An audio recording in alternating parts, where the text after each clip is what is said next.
Hello, Alaskans! Nice to see you all here this evening. Please do not forget to like and share. I am sitting here with Stephen Wright, who is Stephen Wright, depending on how you like to pronounce it, but if you spell it, it's Stephen. He is running for Senate District D, and we're going to talk some of the issues since the elections are, what, 8 days away? Yeah, 8 days. Actually, there's an election tomorrow for the mayoral race in Wasilla. And then, of course, there's the general election coming up on next Tuesday. So 2 Super Tuesdays in a row for the Valley. So, yeah, we got the mayoral race that is happening in Wasilla, the special runoff for the 2 different people that are there. Their names slip my memory right at the moment. I know the one that is not Holland is the one that is being... Ledford, yes, is the one that the Republican Party is supporting to get into office right at the moment. Okay. But we're not here to talk about them. We're here to talk about you. Yeah. Let's get right into the nitty and gritty here. Why did you decide to run a write-in campaign? Okay, there's 2 main reasons I decided to run a write-in campaign. Well, I was looking at the numbers. Okay, I'm a numbers guy, so I was looking at the numbers, and I saw that 1,700 votes was only 5% of the total votes in the district that went to the winner. Like, for example, in the mayoral race, you have to get to 40% or you have a runoff. Well, neither of us candidates got to 40%. And I figured, since there wasn't a plurality in the vote, that it was a good opportunity for a write-in candidate, especially since there are 2 Democrats in the race. So, because I saw that there were 2 Democrats, one that skipped the primary altogether, petition candidate, and I felt, okay, I was really close, within a few hundred votes of winning, so I felt that it was important that we had a conservative in the race, and so that was one of the things. And the other 2 things were the fact that I signed these pledges, and we had nobody in the race that actually signed the same pledges that I had signed to protect the permanent fund dividend and to eliminate the binding caucus. And I felt so strongly about that we had to have another voice in the race. And plus, my name is Wright, so it's a little bit easier to remember write-in Wright.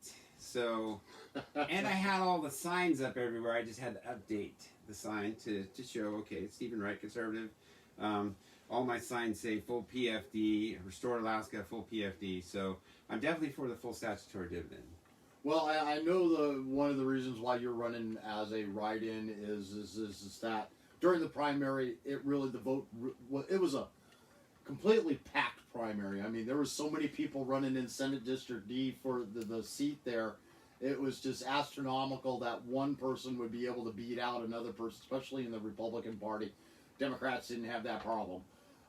They really didn't have anybody running in their Senate district there for that particular seat in the primaries.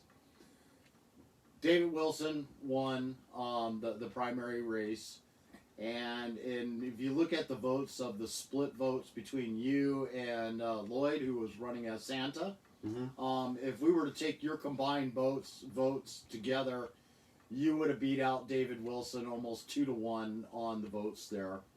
And if you look at how many people actually voted in the Democrat side of the primary, it's half of the votes or less than what actually showed up for the Republican Party. Yeah, I had more votes than the winner of the Democrat primary. So hands down, you would have, if you're running just against Lamb or Dan Mayfield right now, or the both of them combined, you would have won the election here in the general easily, hands down on that one. I've been getting it since day one. There are people calling me up saying, you need to call up Stephen and tell him that he needs to pull out, that the write-in campaign is going to split the votes. We need to make sure that David Wilson gets into the general election and wins it. But I think we just... Yeah, I did a fun thing with numbers the other day. Just for the fun of it, I gave these 2, Mayfield and Lamb, I gave them 30% of the vote, okay? And then if you looked at the last general election when Wilson ran, he ran against nobody, so he was unopposed, Of course, this is an anti-incumbent race, but he was unopposed, and 30%. If you look at the totals between the two all the presidential candidates, 30% chose not to select Wilson or just leave the ballot blank. So there's another thing there that you have to look at is instead of 30 I put 20%. Okay, 20 and 30, that's 50% for Mayfield and the people that don't like any of the candidates. And then I took myself against Wilson, and so what I came up with, I gave him 25%. You know, he was hanging around 33 with a bunch of undeclareds that are non-party guys that are more conservative, that probably wouldn't want to select a candidate. And then I gave myself 25% as well. Of course, I win by one vote, and I divided it out, and it came out to, based on the numbers I projected, 18,000 voters. Last time we had about 16,000 that voted in the general election out of 34,000 in our district. We've had upwards of 60 to 62% of our district have voted in a presidential election. Well, since 2012, it was as far back as I could go before the district changed. And we actually had a 69% turnout in the primaries this year here in the Valley, which surpassed pretty much any numbers that we have seen for decades out here for voting in a primary election. It was just amazing. And I divided those numbers out, and so Wilson got 17 in the primary. I gave him 4,320 votes, and then myself, I gave myself one more, and it equals 4,321 votes. That's a countdown. That saved the dividend, and that matched my sign. And I'm like, hey, I like this. So, anyways. So let's get down to the nit and gritty here, because we're not really here to talk about numbers or splitting the vote or which ones are actually Democrats and which ones are Rhino. They're pretty much known out there. We know who the Rhino is in this campaign. I'll just break it down just briefly for most folks that, in case you're watching, because I've been getting a lot of messages behind the scene about you, and should they be writing your name in when they go and vote, because they're doing a lot of early voting this year. And I know what I personally have been telling them to do. Okay. And so we got David Wilson, who's what a lot of us out there, including myself, I consider him a Rhino. He supports the Illegal Binding Caucus. He has openly stated this during the forums that you guys have all had this year. He is all for expanding our health care, making the costs of that go up. I mean, we spent $3.6 billion last year on health care here in the state of Alaska. Yeah. We've got Thomas Lamb, who openly admits that he will support the Binding Caucus, that both him and David Wilson are actively saying that the permanent fund dividend is the only way that they're going to be able to pay for the state and capital budget once again, that they're going to have to use it, steal it from all of us. Dan Mayfield, who's on the assembly here in the Mat-Su Borough, he is a Democrat in camouflage. I'm going to bring up the Second Amendment rights that we all have and enjoy. There was a ordinance that they were trying to pass in the assembly when it came to our Second Amendment and gun ranges here in the Valley. He pretended that he was there to support the Second Amendment and our rights there.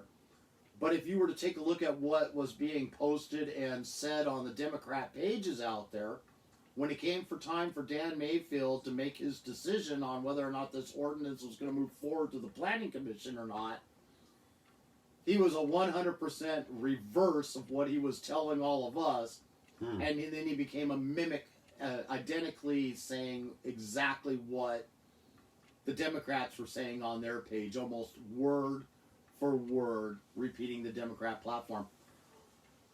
All of them, except for maybe Wilson, but to be honest with you, I think even Wilson is seeing the Democrat support. They're all using the Democrat platform to push their agenda out there, getting support from the Democrats, getting financed by the Democrats, and they're getting advertising by the Democrats. So knowing now, that's just the breakdown of who you are running up against. Yeah. Where do you stand outright? Where do you stand for the Binding Caucus? The Binding Caucus, I'm a definite no. I'm not going to sell my vote to give a handful of people a chance to further try to steal our dividend. and that's basically what's happening. Is this binding caucus has caused our budget to be bloated, in many ways 2 to 3 times bigger than it should be, in many aspects. I mean, you talked about Medicaid, and that's been a huge expansion because of Walker. I mean, you look at all these initiatives they're trying to put forth. 1 and 2, these are all Walker-isms that his folks have put together behind the scenes to further put us in more of a socialistic setting with our economy. Which So what if it's your party though? What if the Republicans take the majority? The Republicans actually take control of the House. They don't hand it over to the rhinos and the Democrats like they've done the last almost 5 years in a row now. I say 4 to 5 years because actually when we had Pete in the Senate running it there, they kept a pretty good tight control of the Republicans, kinda better than what they did this last 2 years. Yeah. So what happens if the Republicans, actual real Republicans, the conservative Republicans, get into power? Well, I don't see a problem with caucusing. Now, with a binding caucus, I don't want to bind my votes for essential things like budgetary votes, where I'm for a full statutory dividend, and by binding a vote, I'm just handicapping myself in the long run by joining a binding portion of the caucus. So for procedural and budget votes, it's the main things that were brought out in the pledge that I signed against the binding caucus is it's for financial issues and procedural type votes. Now, I think legislatures should be independent in those 2 areas, especially when it comes to the budget. So those that don't know, the binding caucus, when you sign into it, you'll start the 32nd legislative session in Juneau. And the first day in there, they'll hand you a bunch of rules and say, this is how we're going to conduct our quorums of discussing all the new bills that are going to come into play. And we want you to assign your name to these rules, saying that you will procedurally vote on these particular bills. And the 2 main ones that always seems to fall into play, of course, is our state and the capital budget and the CBR vote. And you're going to sign a pledge that you're going to be a yes vote. No ifs, ands, or buts. You're going to be a yes vote when it comes time for voting on them. Even though the session hasn't even technically really even started. It's the first day you're in there, and you're already signing a pledge saying yes to these bills that haven't even been written or procedurally been talked about or passed yet. Yeah. So I wouldn't be signing that. That doesn't mean that I wouldn't work with him to try to cap the budget and fix a lot of the budgetary issues. But yeah, I wouldn't be signing the caucus as it is constituted for the purpose. So say I come up to you and I say I want to caucus with you. I've got this great bill I want to pass. It's for reducing health care, and we're going to cut the $3.6 billion down to $3.2 billion. We're going to cut $400 million from it. And we're going to accomplish this by reducing these certain structures, like instead of paying 300 to 500% above what the national average is, we're now going to force our healthcare industry to actually pay what the national average is for healthcare for certain procedures. So in some ways, this sounds like a great idea. This is something the caucus together on. It's reducing it. It's cutting the structure down. It's bringing Alaska more along the national level of where we currently stand at. It's something that you can back 100%. So, in that sense, would you caucus with me to try to get this bill? Yeah, sure. Pushed forward. Sure, so, but the thing is, I would go a step. Well, I would go to a step further as far as reductions. I would be looking at optional services. I would be looking at how reimbursements occur federally. Like I think in one of the forums I talked about the native care. which falls under a federal program. Why is the state matching for federal dollars which already should be available for those programs? So there's a lot of fraud in those areas as well. So yeah, I would caucus to the extent that it's not binding my future votes on other budget items. Well, now we've caucused together. We're working hand in hand with this bill. We're pushing it to go and get it to the final finish line to be in our state and capital budget. And somewhere down the road, I say, you know, that reduction of that 300 to 500%, I'm not for that no more. Oh, we pulled it out too. I'm now gonna pull it out in committee, yes. And but you gave me a promise because you caucused with me. Are you still going to be a yes vote on that bill? No, not if you pulled out the reason why my intent to be in that caucus. My intent was to right size, to reduce the scope of the health care, the fraud, the whatever, the matching, the way the matching state pays the matching, how that whole thing works. That's why I was involved in it. I would keep really good notes as to why I'm involved in this, and if at any time it gets to a committee process where they change it to the extent where it doesn't even look the same, I'm certainly a no vote. Statutory PFD. Mm-hmm.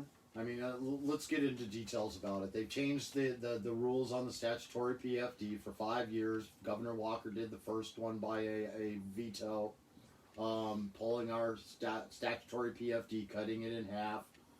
It went to court. Bill Wielechowski took it to court. They argued the case. They changed a word from shall to may. And so ever since then, the next following 4 years after that, our legislators may pay us a PFD based upon what they think we are allowed to get. Mm-hmm.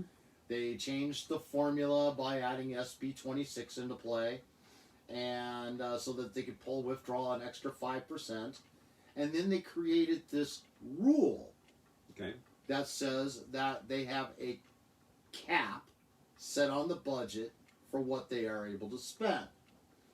And under this rule, using tax money, mm-hmm. they're going to pay the state and capital budget and our permanent fund dividend. So is our permanent fund dividend supposed to be paid with tax money? No, it's not. If you look at, what is it, in accordance with Alaska State 3713 145 A and B, the fund is to be paid in full. So it's a transfer. It's not an appropriation. They made it into a budgetary item, which made it vetoable, which is still questionable. And that's another reason why we need to get rid of some of these judges, because the way they ruled is not for the people. The permanent fund in itself, it was established. We have a corporation that manages it. Funds every year at a certain date, the funds are transferred. I think the earliest we could get our dividend is July 1st, because that's when the monies are released into the budget. However, I don't believe that they should go the way they're going. The percent of market value is a really bad deal for the state of Alaska, and the reason why I say that, the Hammond 50-50 plan is based on average earnings, and average earnings has always paid a full dividend. So even though they had an opportunity to use half of the funds, half of those funds are available to government, but I and all the people that pay attention to the permanent fund, all the people in Alaska, it's supposed to be for maximum benefit of the people. So those funds, to maximize the benefit that the government receives, their half of the fund, those funds need to be transferred into a protected account so they don't become direct general fund dollars and spent on the budget, haphazardly spent away, which has happened in the past. So I believe, because we have a constitutional budget reserve, I believe that there should be a balance, that our dividends should go into a dividend transfer account. You can call it a dividend constitutional transfer account. You should also have a constitutional budget reserve, which we have. The funds should go in there. They can be voted out. The reason why you need them to be voted out is because the legislature has another level of security to protect those funds, because in essence, the royalties, the fund royalty, 25%, the shared fund, the invested funds, which have gone into the stock market and been invested for us over time, they grow. They continually grow. That's why you have to have average earnings. Because if you put a cap on it, all they're really doing is they're taking it and they're halving it right off the bat, which we've seen because we haven't been paid a full dividend since Walker started his shenanigans. Let's take this to a level that they never talk about. Okay. Our permanent fund, we'll take just last year as our example because this is decades old formula here, but we'll just take last year as our example. 40 years. So last year we're supposed to be $3,000 to each and every Alaskan. Exactly. Our legislators came in and said that Alaskans are not worthy enough of our own money, and they took $2,000 from each check. Yeah. Right off the bat. Okay. The way the formula is set up is that we, based upon the 5-year formula of calculation that determines how much our permanent fund dividend is supposed to be, It's the formula. we Alaskans get $3,000 each. Our government gets $3,000 exactly. matching funds. So whatever we get, they get automatically. So did we take the total amount? That would have been what, somewhere around $1.6 billion, $1.8 billion for $3,000 for just us. Yes, just for just us. That would be every $660 million. It's about 660,000 people apply for the dividend, so 660 million. For every $600 million is $1,000. So that would have been $1.8 billion. $1.8 billion. So we Alaskans got $1.8 million last year, and our government automatically got $1.8 billion. Exactly. So why did they have to steal $1.2 billion from us to give to themselves? Because of the percent of market value. They capped the fund. But that's only 5%. 5% is definitely not $1.2 billion. 5% of the earnings, like for example, we'll give you the earnings. Last year we earned over $6 billion. So hypothetically our fund could earn 11%. Usually it earns about 7%. But the 5% that they capped it at basically is a cap on, okay, we talk about capping the government spending. In essence, what they did is they capped our dividend, and that's why we only got. They cut us. They said, okay, we only want them to have $1,000. Okay, let's. Doesn't matter what's in the earnings reserve. The earnings reserve is built up from the earnings of the fund through the stock market, and it grows every day. Investments, real estate, you name it, wherever that money has been invested. It's perpetual. Yes, it's perpetual. Keeps growing. So, for example, even this year, even during the pandemic, we started at 67 billion. We're at 67 billion now. So we really haven't lost anything. The only thing that would affect is the 21% draw that, based on the 5-year average, that would be available under a normal dividend. However, the way they structured the percent of market value, think about that, percent of market value. It's a percent of market value. They said actually it's changed every year because there's no way you could have $1,000 2 years in a row. The only reason the cap is there is to allow them to tinker with the earnings of the fund so that they can move it into their own programs. And it doesn't matter what's on the balance sheets. You can look, our balance sheets, Alaska's government was up more than it was the previous year.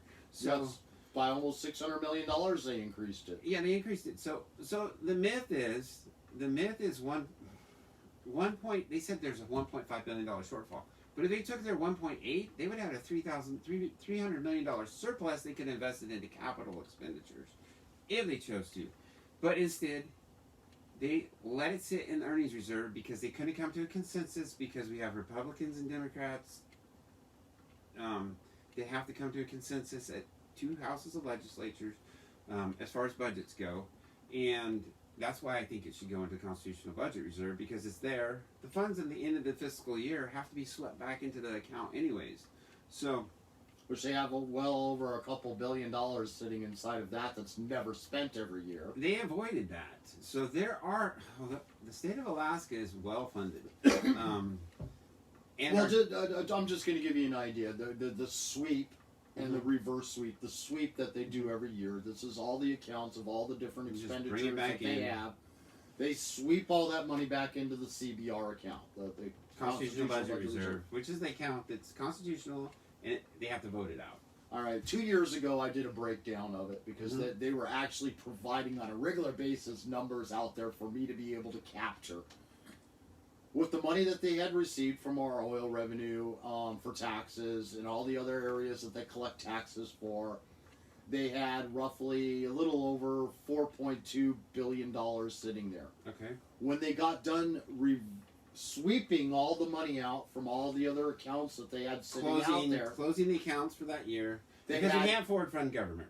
They went from $4.2 billion in the CBR to sitting, or not CBR, but sitting in the general funds, $4.2 billion sitting there, and then they had $11 billion sitting there after they had swept all that money out of all those hidden accounts out there. The ones that they say they absolutely have to keep funded. They need those slush funds. Right. That all that extra has to be there, even though they never spend it. It has to be there. They need it for office furniture. I mean, they need it for all kinds of stuff. That treadmill desk. They need it for cable television, probably. You know, when I was in the military, our budgets kept getting cut and cut and cut. I ended up having to cut cable, and that was really not the best thing, because a lot of the guys can't watch NFL, you know, waiting in the break room trying to fix airplanes. But you know what? These things have to be, you have to find out what is actually needed and what is not needed. At times when the oil's good, then yeah, maybe you can have those little luxuries. Those luxuries.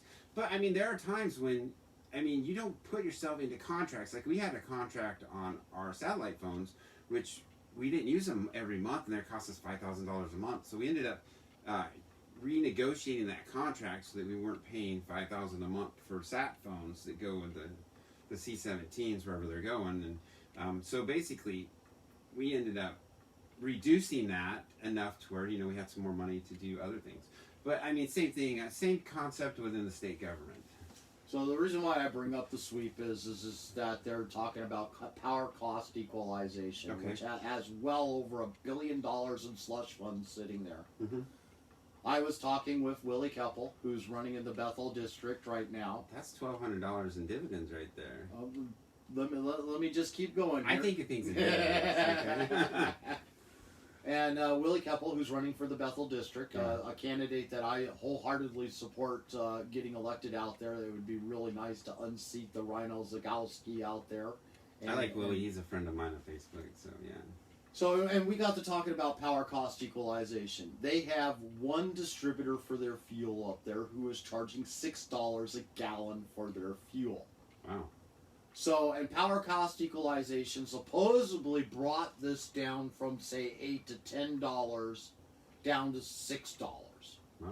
So they got funded. So here's the scenario here. It costs $1.50 a gallon is what the distributor is buying that gasoline for. And that includes paying the federal and state taxes, $1.50 a gallon. The excise tax. It costs them $1.50 a gallon to ship it into Bethel. They have a 2 million gallon holding tank facility there in Bethel. All right, so it costs them roughly $6 million to bring it into Bethel. Wow. The cost, you know, that 2 million gallons, $3 million for the purchase of the gas. They add that into the price. $3 million in for the purchase, cost them $6 million. Okay. They're selling it for $6 a gallon, so they make $12 million off of those 2 million gallons they have sitting there, minus their cost. The contractor or the state? The contractor makes $12 million, minus $6 million for costs. Now, that cost is not really what it costs them. Yeah.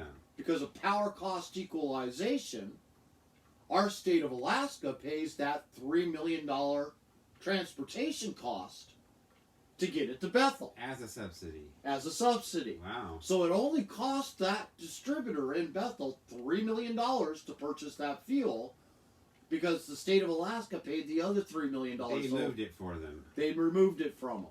They moved it for them, yeah. So now they're charging $6 a gallon, made $12 million. That only cost them $3 million to get So there. they could cut the gas cost in half if they really wanted to. So instead of bringing home $6 million because the Power Cost Equalization Fund paid that $3 million, they really made $9 million. I wonder if there's any kickbacks that go to the local government there.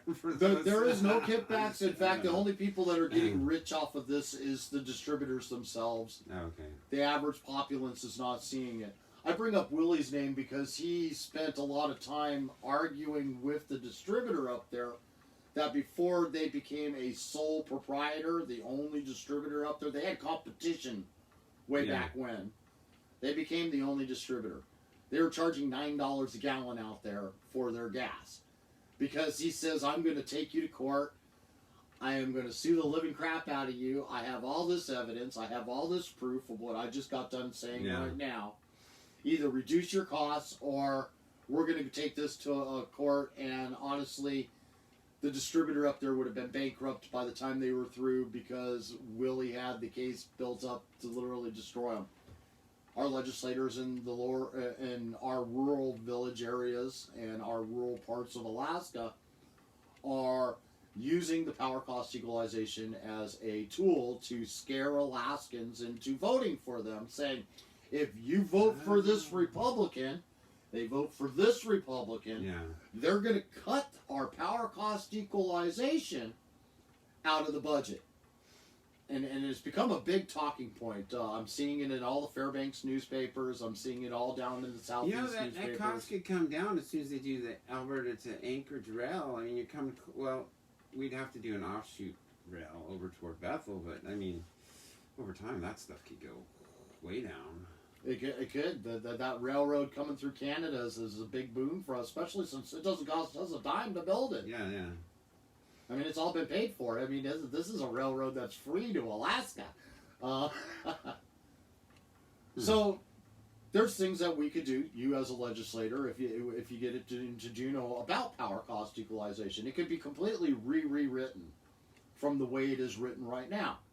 So the distributor costs them, like I said, $1.50 a gallon to ship it to purchase it in the first place. And it costs $3 million, $1.50 a gallon, $3 million to ship it to Bethel. Okay. Why can't we say that our power cost equalization the $1 billion only pays that $3 million? Yeah. And they don't give them their reduced cost, because technically they could charge what they charge here in Anchorage for that same fuel. Yeah. If we just pay the cost to get it there. But we're not paying that cost. We're giving them extra subsidiaries on top of that to pad their pockets. So the government there is using it to run their generators, to provide electricity. They're charging their residents money to use this electricity. These residents are buying fuel for their vehicles, and they're paying this $6 a gallon cost. The government there, though, on the other hand, is buying it for $3 because they're paying what it costs to actually get there. Wow. So the government is getting a huge, the local government that is being funded through taxpayers' money is getting a free ride. Can you see the big, here's that $1 billion slush fund? It's a negotiated contract that can be changed, that should be changed, because we want to maximize the benefit for the people of Alaska by bringing the fuel costs down, by reducing the subsidization of the fuel to the extent to where it's affordable. Yeah, it's affordable. So, yeah. So I mean, imagine living in Bethel and paying $3 a gallon like we're paying here in Anchorage. See, the problem I think we're having right now is we don't have like-minded conservatives in Juneau taking care of business for us. We have special interest rhinos in Juneau that are only there to promote. You can look at who's funding them. You can go to their APOC report and you can see, oh, this person got donations from GCI to $2,000 donations from GCI. David Wilson. This person got a lot of donations from different healthcare, from the healthcare industry. Yeah, he's the head of he's the chairman on the Health and Social Services, which of course is one of the higher cost budgetary items that the state has. It's more than what we pay for K through 12 in our university. Yeah, it is. It is, and these were provided by Democrat Governor Walker. These optional services that he did by executive order. So he executively told everybody, we're taking these options. I don't care what it costs the state. The federal government's going to pay us a bit for time, and over time we're going to pay a little bit more.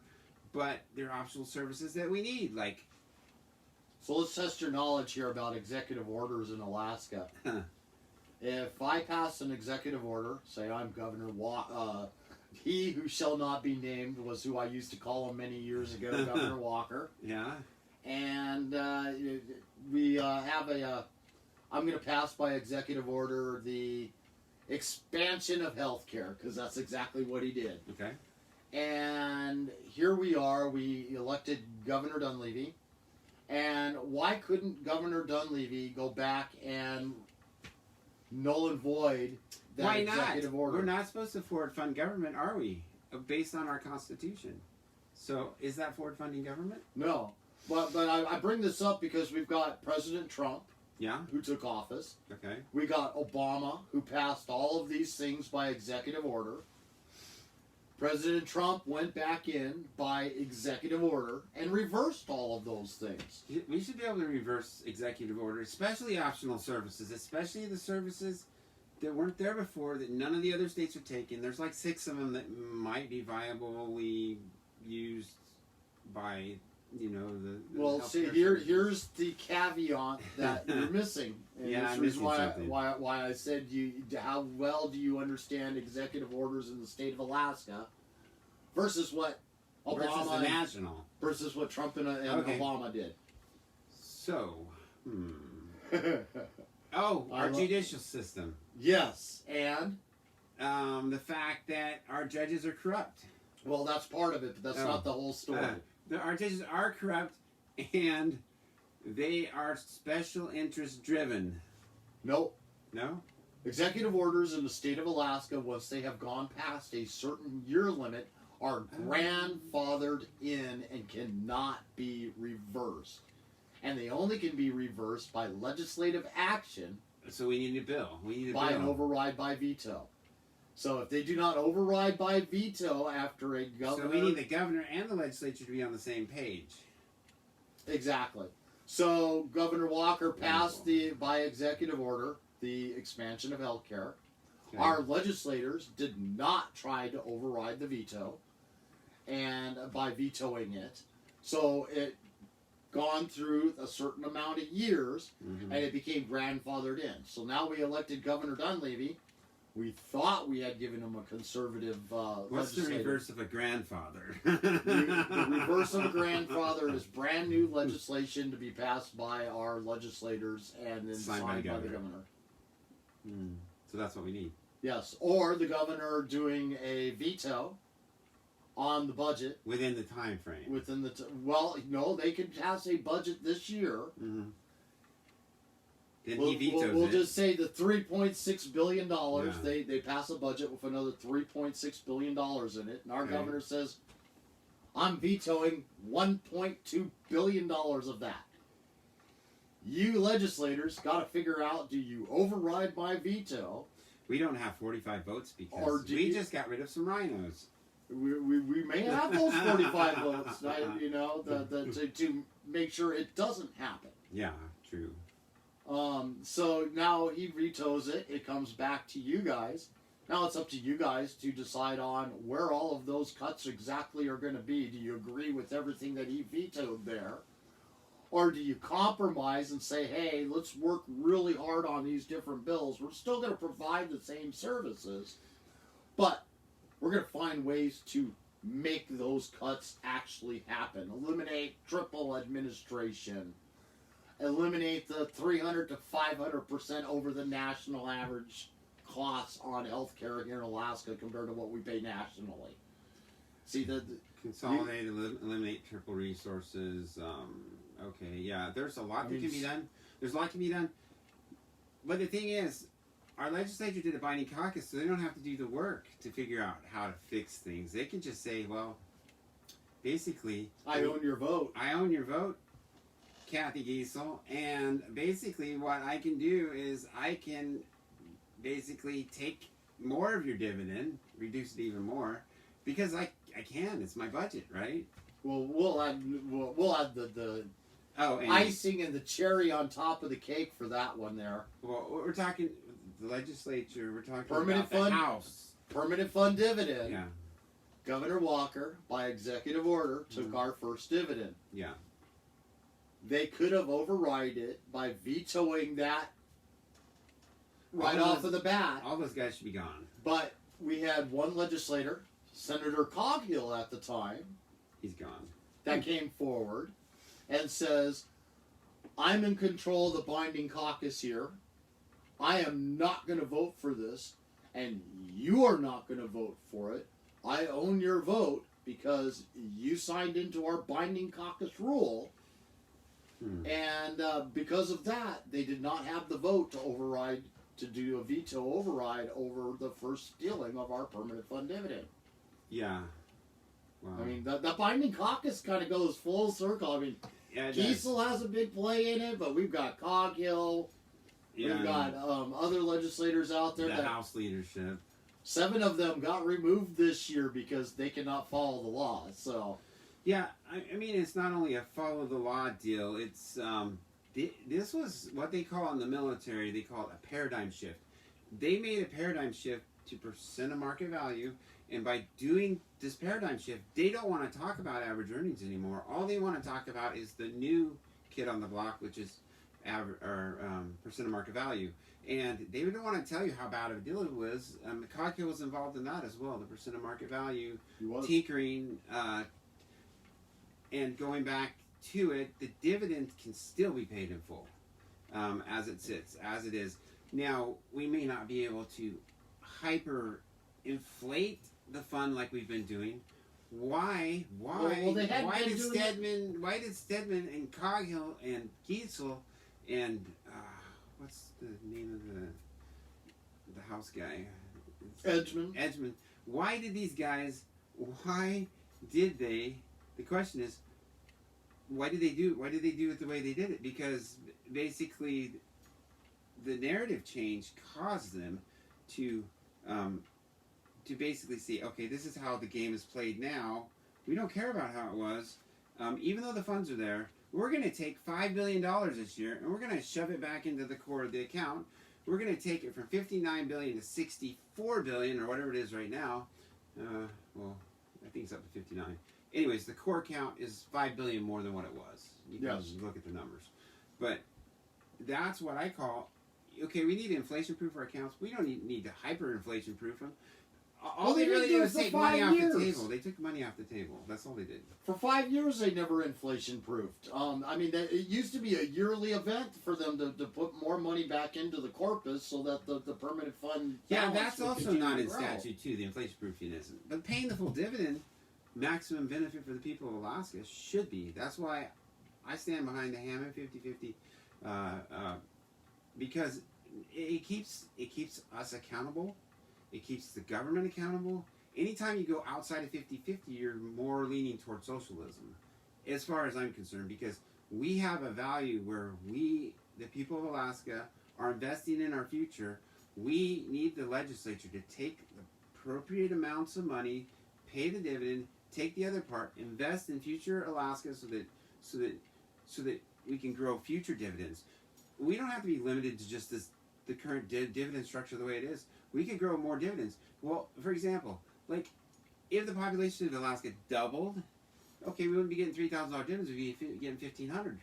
But here's the deal: if we invest in growth at the same time and we bring in our natural resources, we're going to maintain at least a solid dividend going forward, and people are going to keep track of it because we don't want a percent of market value. We don't want you to cap us at 5% of the draw.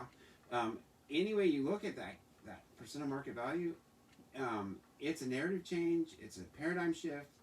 It is how the left wants to get us more into a socialistic economy versus what we should be investing in developing our own resources, building the infrastructure we need to bring the costs down, and to also grow Alaska the way it needs to grow, because we're partnered with the federal government on a lot of things.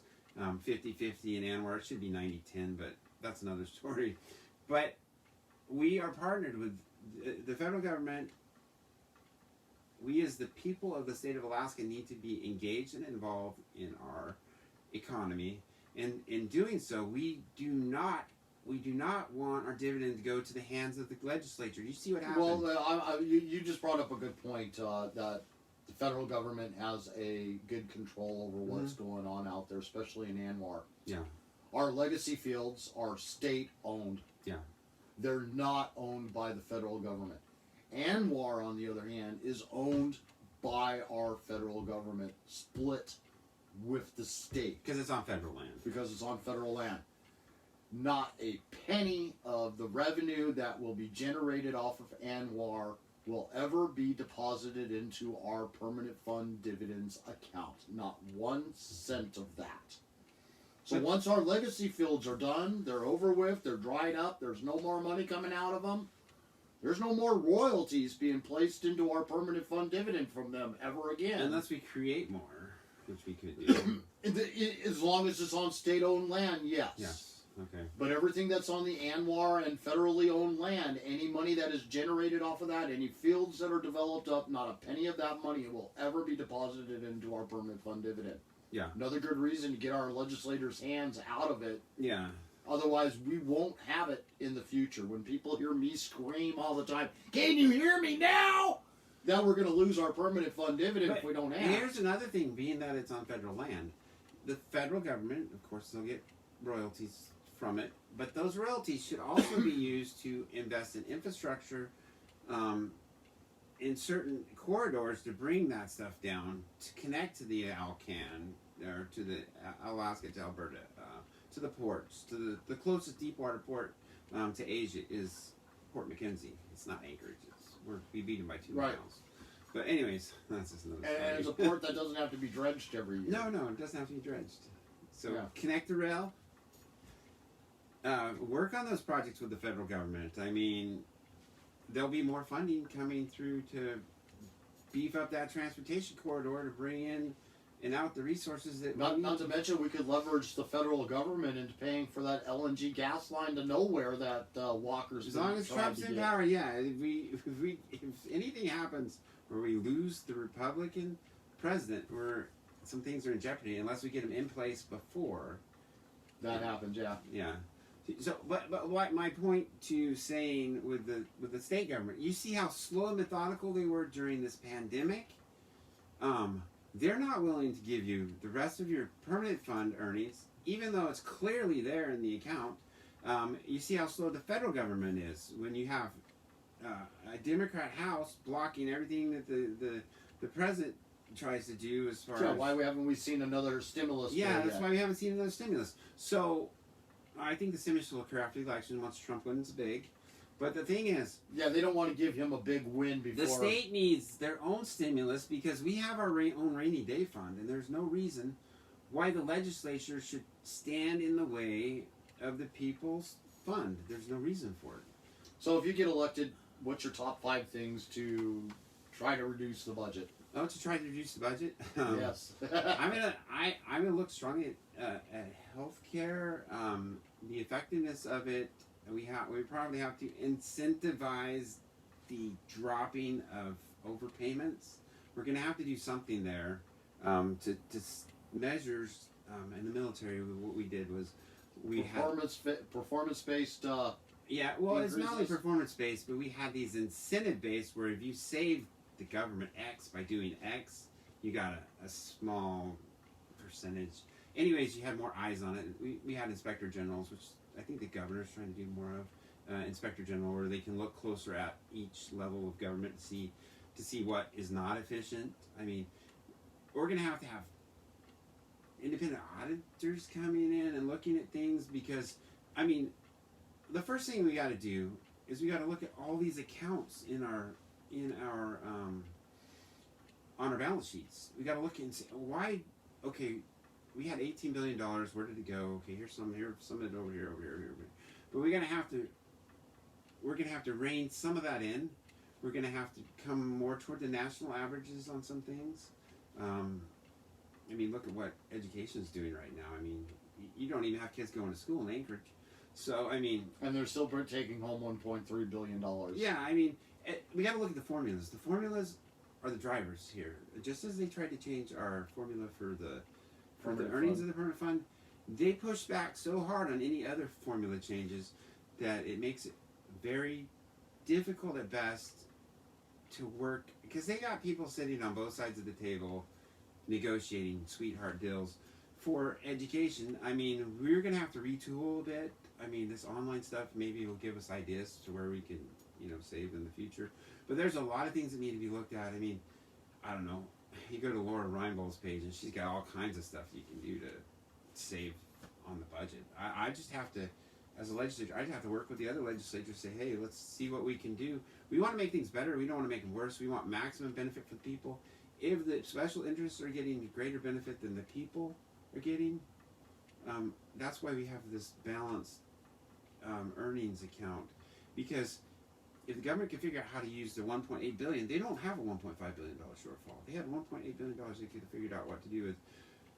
But the problem is the consensus. If we force them into consensus with with structural caps and growth caps, it's really hard to go in and reduce something that's already there unless you sweep the funds back in through the fiscal budget system. But we have to look at, we can't forward fund government. We can forward save. We can forward move funds into constitutional accounts to protect them from spending, but we can't. We can look at future years in different ways, but we have to come up with a process that works. We have processes that work, but we need to make the processes that don't work better. Well, I know of a law that you could try to pass that it's just a small step in the right direction. It takes 3/4 of a vote. Three-quarters, yeah. To tap into the CBR, Yeah. the Constitutional Budget Reserve. We need to make it a 3/4 vote to be able to tap into the ERA. Yeah, the ERA and some subsidiary accounts that need to be established to further protect the fund. Like the annual transfer should go into its own account 1 July if it's not going to be distributed 1 July and then go out October 1st. So we got the CBR. We should have the PBR. Yeah, I called it the CDR, Constitutional Dividend Reserve. But I like that. the reason being that you need that account is to not only protect the people's interest investing in future Alaska and in the private sector, because it does two things. It protects the private sector by paying the full dividend every year. I mean, because of the way our economies are, we've got rural economies that really need the funds to operate in cold weather environment and to have the fuel and the food they need for the years. So we've got that going on, and then we also got our economies, which are driven by tourism and fishing and hunting and all kinds of great opportunities when we don't have a pandemic going on. So, Amy Coney Barrett, feelings on that ACB. today? Yes, ACB.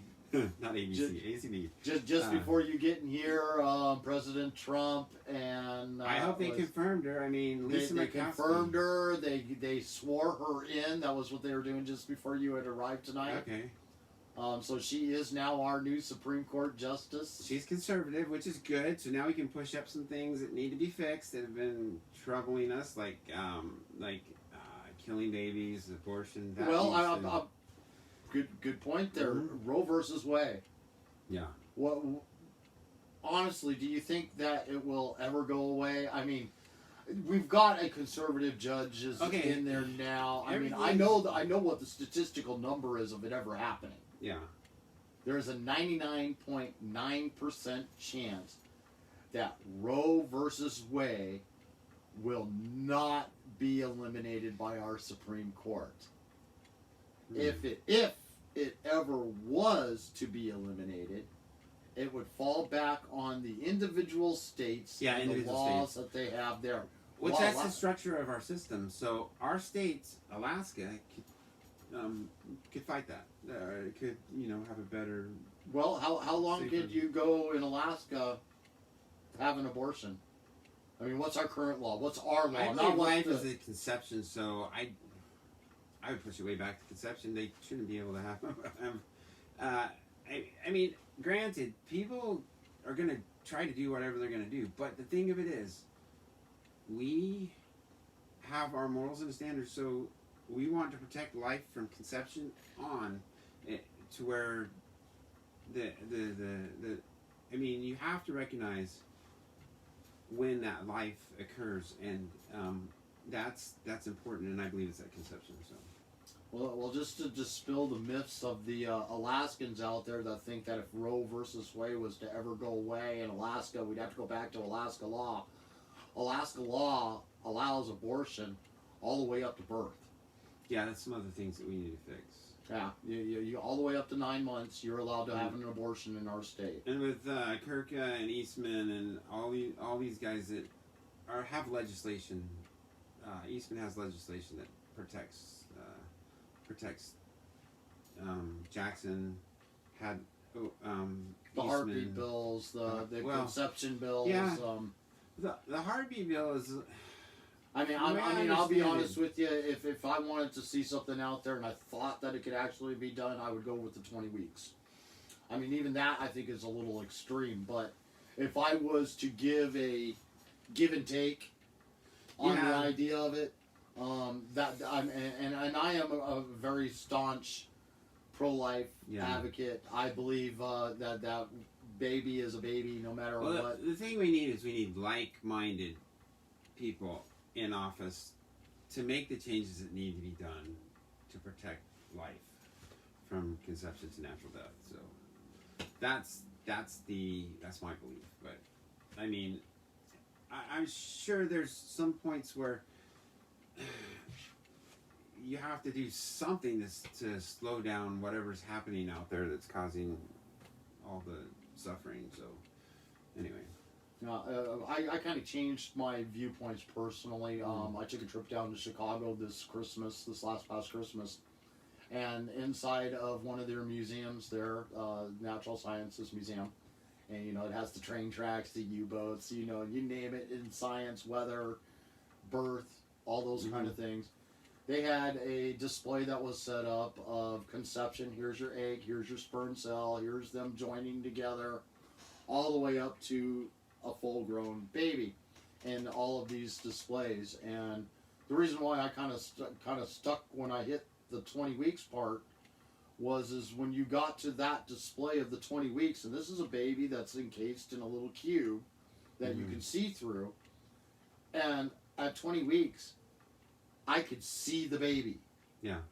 It was like you're no longer, it may sound awful here for me to say, you're no longer this deformed alien that has no resemblance of a human being yet, but here's an actual seeable 5 fingers, 10 fingers, 10 toes.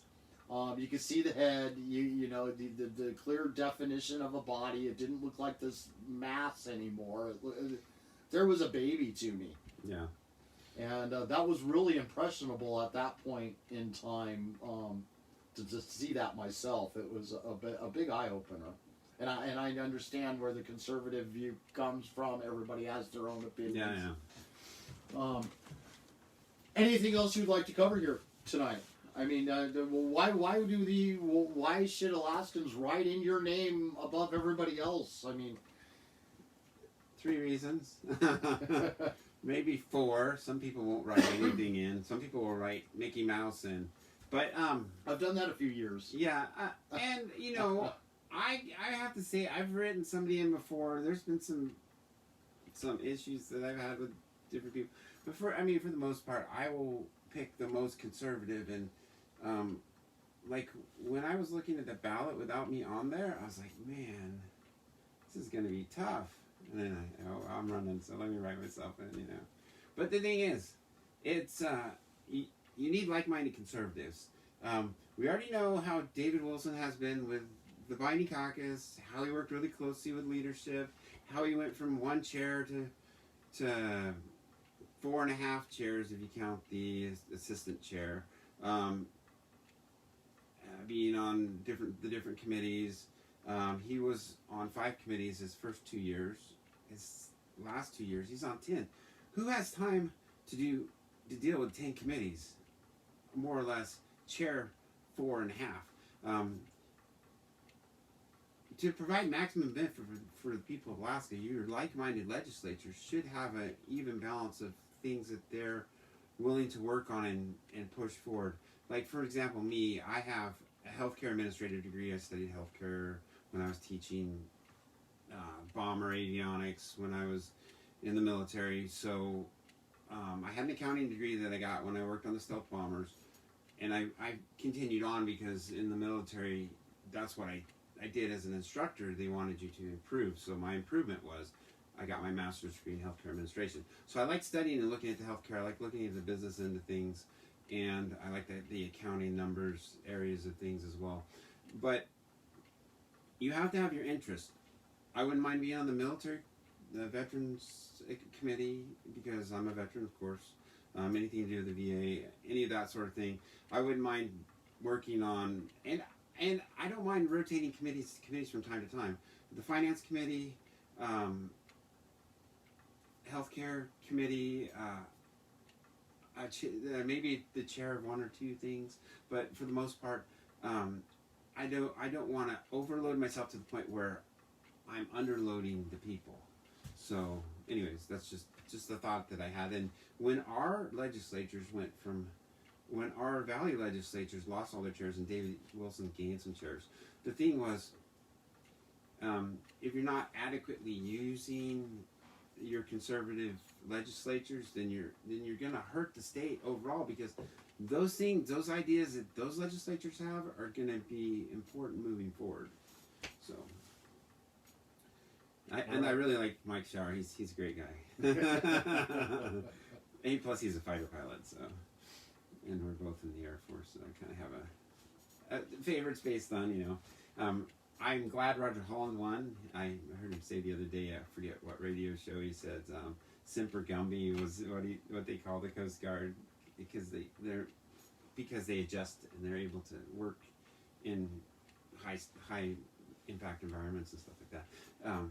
Of course, Coast Guards are out on the water and Navy's out on the water, so I respect them. I worked on bombers for most of my military career, so for a majority of, and helicopters and C-130s and C-17s and E-3s for a short time. So, I mean, you name them, MH-53s, Pavlos, those are the helicopters I trained on initially. We got some HH-60s, some Hueys, did some work on those. I trained on the Mi-17, which is a Russian helicopter, for 6 months. I went to Iraq and they said, oh, we need you to be a contract rep. So I got to look at all these contracts that we had in theater for training and for the T-6 techs and aircraft, the training, pilot trainers.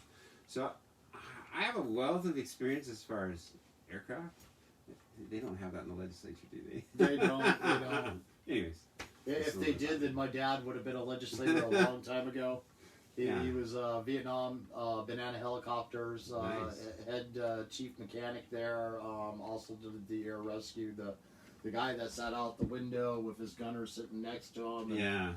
His old I stories taught B-52 systems, so I know about the different gunner stations and all that stuff. Yeah, So. as my dad said, the guy sitting next to me had a life expectancy of about 3 minutes. Mine was 5.